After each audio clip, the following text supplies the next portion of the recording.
Sejam muito bem-vindos a mais um Fala Aqui, uma produção da Orquim Publicidade, humildemente apresentada por mim, Sérgio Mito.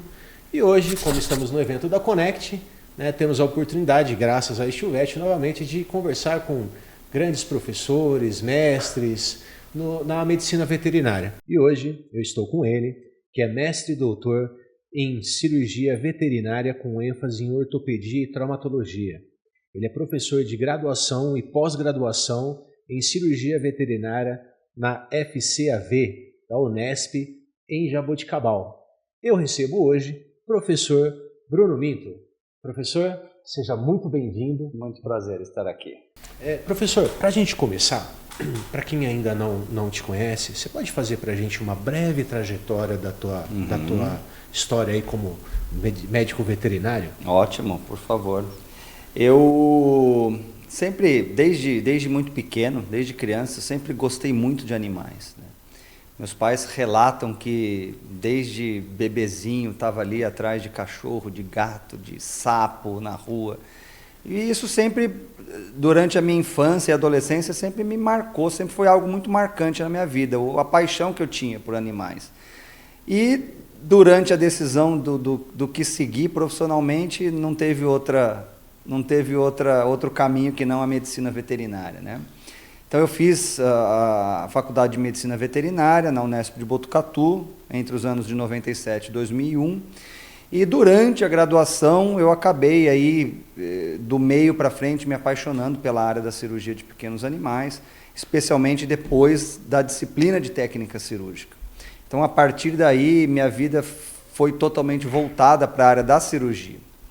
E durante a residência, eu passei a tomar gosto pela ortopedia, né? Comecei a fazer as primeiras cirurgias ortopédicas, comecei a perceber o desafio que existia nas cirurgias ortopédicas, o que acabou me levando a um mestrado na área da cirurgia voltado para a ortopedia.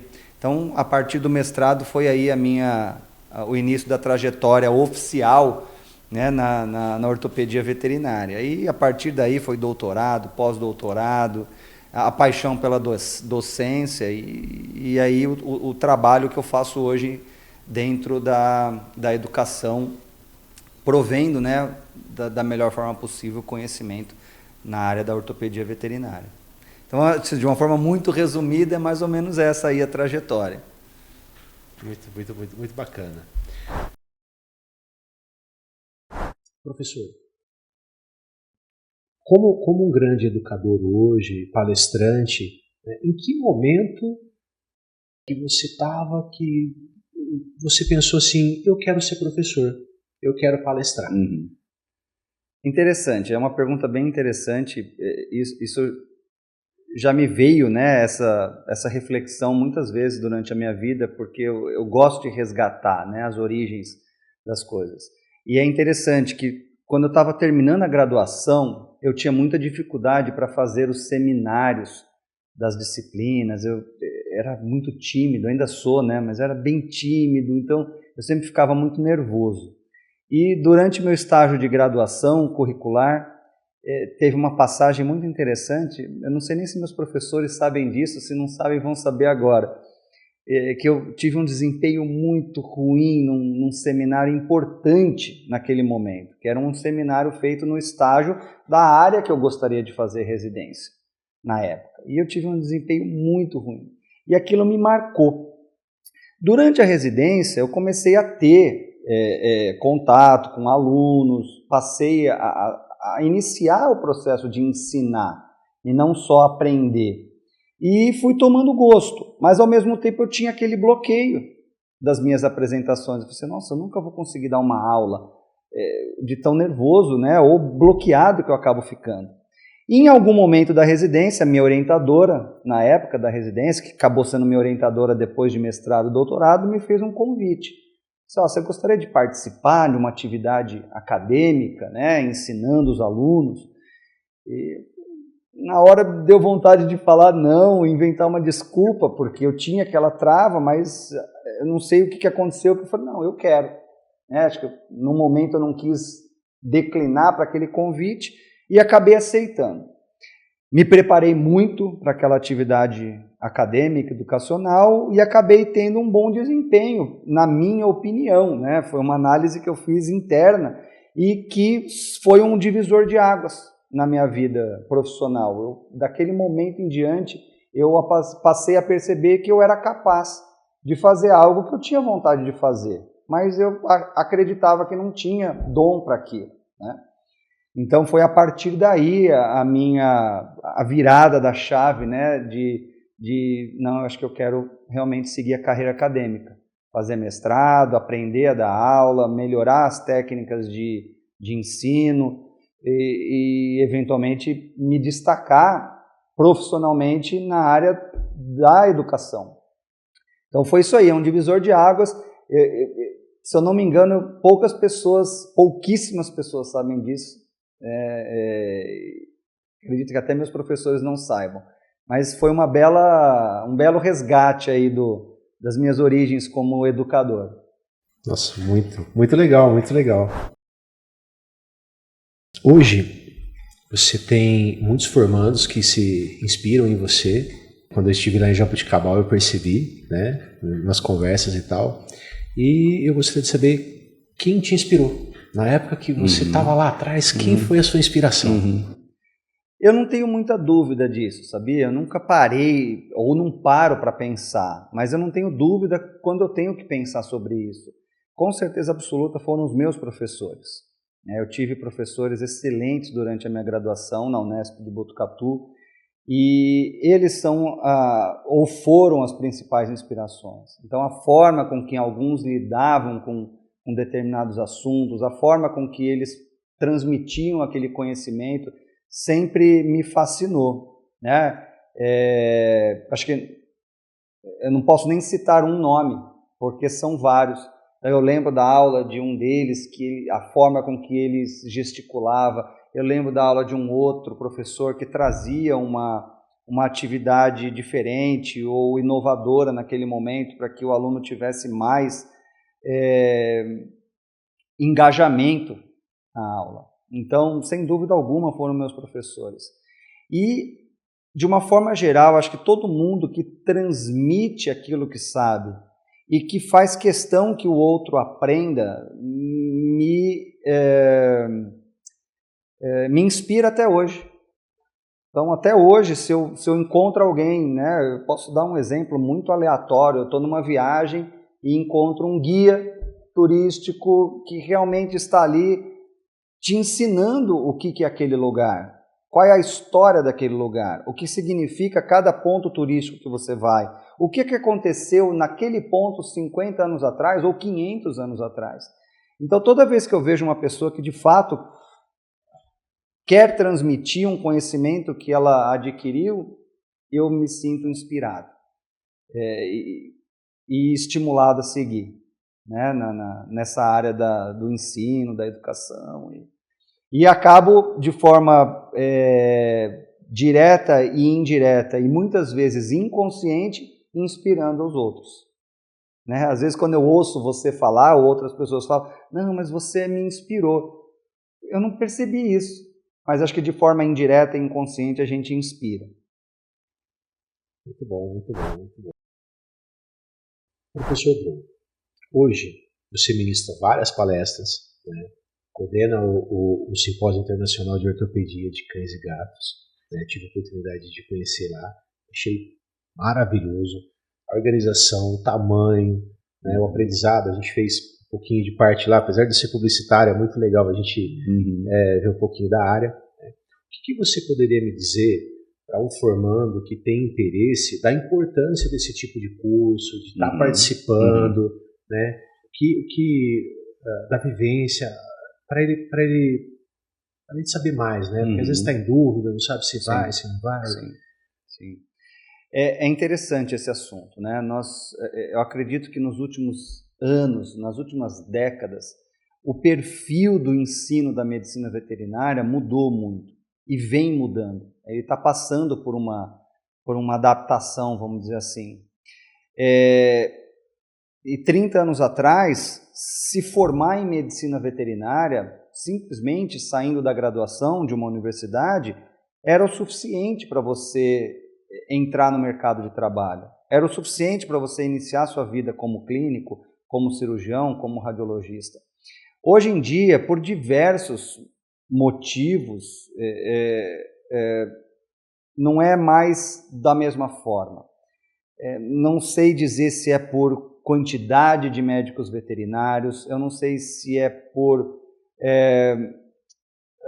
o mercado se tornou muito competitivo, se o mercado se tornou mais exigente. A verdade é que se formar em medicina veterinária simplesmente assistindo aulas e cumprindo as suas obrigações não é mais o suficiente. O mercado é muito competitivo e isso não te garante uma vaga, um espaço no mercado de trabalho. Então, o que eu gosto mais de recomendar para os meus alunos? Busquem algo mais.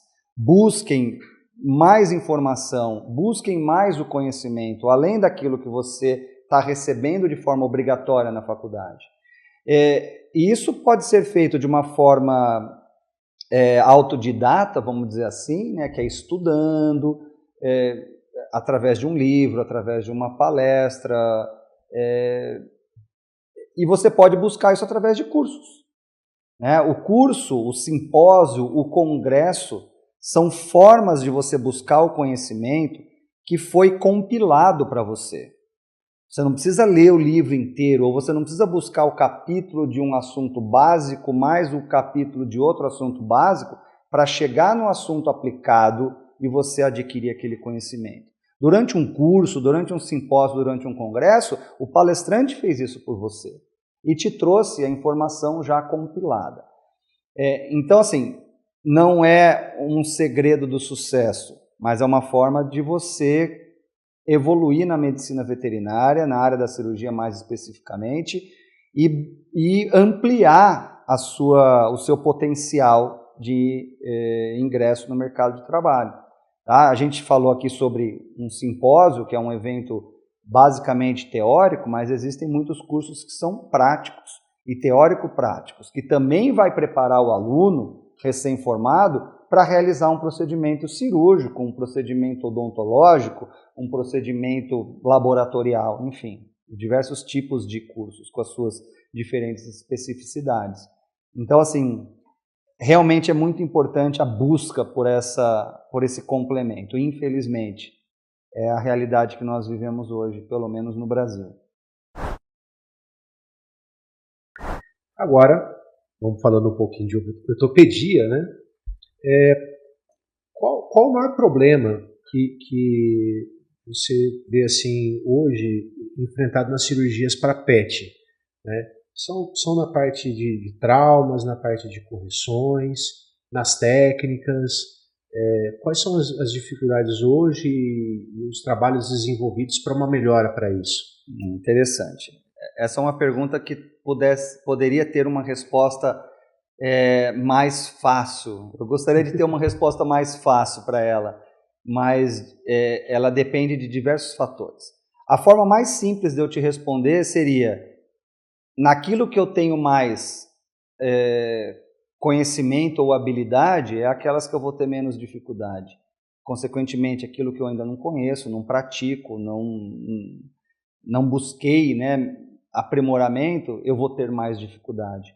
Então, é difícil comparar, né? Onde eu quero chegar é difícil comparar. O trauma na ortopedia de pequenos animais, ele pode ser tão simples para quem faz isso há 20 anos, como tão complexo para aquele que fez osteotomias corretivas durante os últimos 10 anos e não fez trauma. Então é muito variável, o grau de dificuldade pode ser da mesma magnitude de acordo com a sua formação e o quanto você está preparado para aquilo. Então, assim, é difícil de responder, né? O que a gente vive hoje na ortopedia é uma evolução sem precedentes na ortopedia veterinária. Nós estamos muito, muito, muito evoluídos, especialmente se compararmos com a medicina humana, com a ortopedia humana. Então, as cirurgias veterinárias da ortopedia hoje seguem planejamentos complexos, né? São planejamentos que vão muito além de você dizer que eu vou colocar uma placa nessa fratura. Não, é que placa, em que função, com que distribuição estratégica de implantes, qual é o dimensionamento, qual foi a racionalidade para você escolher a dimensão daquele parafuso ou daquele pino. Então nós evoluímos muito principalmente nas últimas 3 décadas na ortopedia veterinária. Então assim, como um todo, o desafio é geral. Então pode ser tão complicado para realizar uma fratura simples do fêmur, como pode ser simples a realização de uma osteotomia complexa, corretiva, para aquele que está treinado e faz isso há muito tempo. Então a complexidade ela permeia todas as entranhas da ortopedia veterinária. Eu acredito que os desafios são para os 2 lados, depende muito de quanto você está preparado para aquilo. Muito legal aí, tá vendo? A gente que não está acostumado, a gente tem as especialidades, né? Uhum. Cada uma Muito legal. E é claro que essa pergunta também vai ter respostas diferentes de acordo para quem você pergunta. Né? Eu posso não estar familiarizado com uma técnica simples e eu vou te dizer, esse é o meu maior desafio. Aí você vai dizer, mas os outros doutores falaram que é simples, que é a parte mais fácil da ortopedia, simples, eu não tenho treinamento. Então isso pode ser mais desafiador para mim. Então é realmente uma pergunta ampla, demais para ter uma resposta única ou simples. Professor Bruno, dentre todas essas cirurgias realizadas até hoje, eu sei que são muitas, né? Cada caso é um caso, mas você tem alguma assim que te marcou de alguma maneira, às vezes por uma técnica nova aplicada, às vezes pelo pet, às vezes pelo tutor do pet, né? Porque quando a gente está tratando um bichinho, a gente está tratando a família, né? Tão próximos que são. Então, você tem alguma história para contar para a gente? Na verdade, assim, cirurgias marcantes são várias, né? Eu poderia te pontuar aqui pelo menos umas 10 que me marcaram por diferentes aspectos, né? Mas tem uma que combina um pouco disso que você falou, né? Em 2012, já estava em Jaboticabal, já estava atuando como professor e recebemos um cãozinho, né, de uma tutora, que é de uma cidade próxima a Jaboticabal, que é Barretos, é uma cidade que todo mundo conhece, e essa tutora chegou para nós e falou assim, trouxe o cãozinho dele, chamado Dudu, na época com 8 meses de idade. O Dudu foi atropelado por um caminhão na estrada, e ele teve uma fratura muito grave, né, no membro, agora no direito, no húmero direito, uma fratura exposta, e foi amputado, né, por conta de não ter tratamento possível no atendimento que ela levou na época do acidente. E no braço esquerdo, no rádio esquerdo, ele tinha uma fratura que foi corrigida de uma forma provavelmente inadequada e já um problema sério de não união, que é uma fratura que não consolidou no tempo que deveria consolidar, associado a uma infecção. E ela chegou para nós e falou assim, o Dudu, ele vive com 2 patas, só com os membros pélvicos, então ele andava como um canguruzinho. Eu estou feliz assim, mas eu fiquei sabendo que vocês fazem um tratamento aqui especializado na área da ortopedia, eu gostaria de passar por uma avaliação. Eu falei assim, realmente o caso me parece ser complexo e provavelmente sem solução, mas a gente pode tentar. Nós planejamos uma reconstrução daquele braço que ainda restava. Era uma cirurgia desafiadora, muito desafiadora, porque eu estava diante de um ambiente desfavorável, já infectado, com uma qualidade para consolidação quase nula. E propusemos de remover o osso de uma parte do húmero que havia sobrado daquela amputação e colocar no lugar da falha que aparecia no rádio. Caramba! Vamos tentar fazer essa transposição, né, uma espécie de um transplante de osso, e podemos verificar qual pode ser o resultado. Ela falou, o que você falar, o que você puder fazer pelo Dudu, eu quero que você faça. Aí nós fizemos, e acho que pelo envolvimento dessa pessoa, a dona Sueli, e pelo envolvimento da nossa equipe naquela época, tudo deu certo. Acho que nós estávamos tão envolvidos, tão sensibilizados por aquela paixão que a dona Sueli tinha pelo Dudu, que nós fizemos o melhor e acabou dando certo. O Dudu voltou a usar aquela patinha que ele não usava e passou a andar em 3 membros, não em 2. Isso ajudou a qualidade de vida dele, com certeza absoluta, e queira ou não queira, também a qualidade de vida da dona Sueli. E o Dudu, naquela época, ele tinha 8 meses, nós acompanhamos ele por 12 anos. 12 anos. Pelo menos uma vez por ano, o Dudu voltava lá, mais para nos visitar do que para qualquer outra coisa. O Dudu acabou virando um artigo científico, uma apresentação de resumo em congresso internacional, e ele está no nosso livro também. Então, o Dudu virou uma celebridade na ortopedia veterinária, né? Muitos conhecem, todo mundo que já viu aula, eu uso muito o Dudu nas aulas. E uns 6 meses atrás, eu recebi a notícia, né, que o Dudu havia falecido, já de 13 para 14 anos. Mas foi um caso que marcou a minha carreira, o início da minha carreira como professor na Unesp de Jaboticabal, e minha carreira na ortopedia como um todo. É um caso que jamais eu vou esquecer, por todo o envolvimento naquela época e pelos 10, 12 anos aí que a gente teve de contato e amizade com a dona Sueli, que vai ser aí uma amiga para sempre. Nossa, então esse é o caso que mais me marcou. São vários, mas esse é o mais marcante. Que bacana. Dudu.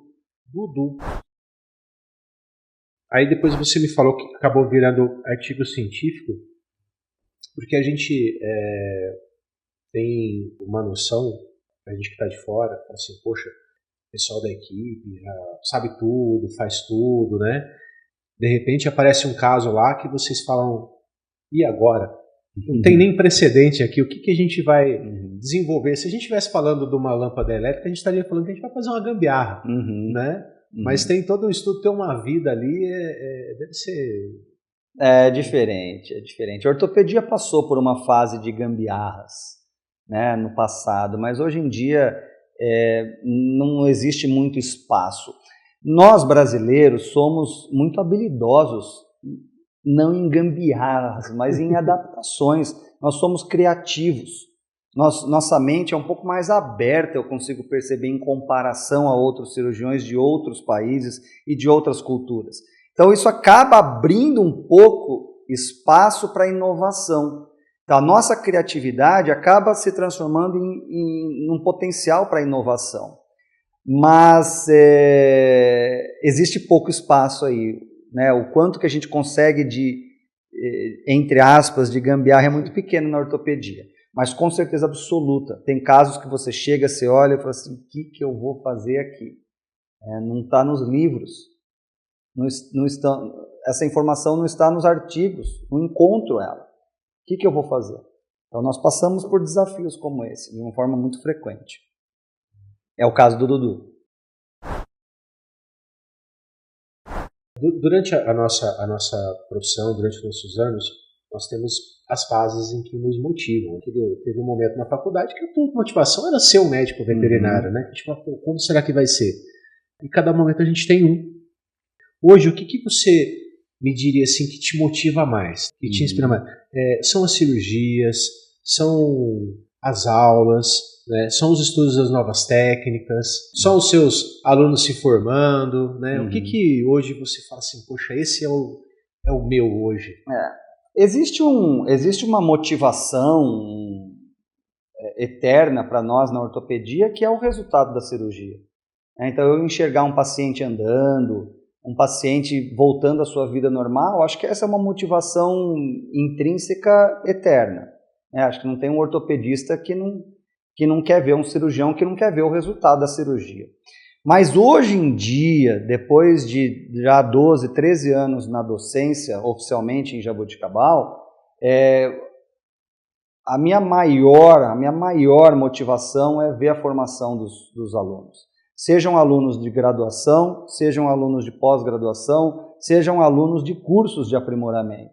Então, quando eu enxergo a evolução daquele aluno, a progressão, a conquista de um objetivo, não tem preço para mim, porque eu sei que eu pude colaborar para aquilo. Né? Vocês já entrevistaram o Renato, né? Um dos nossos alunos de pós-graduação. Então, o Renato é um cara que a gente conheceu durante a graduação e foi acompanhando, e acompanhamos até hoje a evolução dele. A conquista do mestrado, o ingresso no doutorado, uma cirurgia que ele não fazia ideia como se fazia e hoje ele ensina ela. Então, esse tipo de evolução, para mim, é a maior motivação. Eu vejo alunos de graduação tendo sucesso profissional, eu vejo alunos de pós-graduação, e, na verdade, a grande maioria deles ultrapassam a nossa capacidade de conhecimento, de ensinar e de fazer uma cirurgia bem feita. Eles já ultrapassaram a nossa, muitos deles, há muito tempo. E, para mim, é motivo de orgulho. Se ele é bom hoje, se ele é melhor do que eu, realizando um procedimento ou ensinando, é porque, de alguma forma, ele levou de mim o melhor que eu tinha e associou com outras virtudes que fez dele ainda mais capaz de fazer aquilo. Então, essa é a maior motivação. Bom, eu falei aqui com o Dr. Bruno, foi uma entrevista muito agradável. Agradeço a vocês que ficaram até aqui, que acompanharam a gente. Professor, muito obrigado. Muito obrigado, eu que agradeço. Fica aqui com um presente, uma canequinha do programa, pela bom. sua participação. Muitíssimo obrigado por ter vindo mesmo. O bate-papo foi muito gostoso. E, gente, sigam as nossas redes sociais. A gente vai deixar aqui, para quem quiser acompanhar o professor, as redes sociais dele também. E até mais.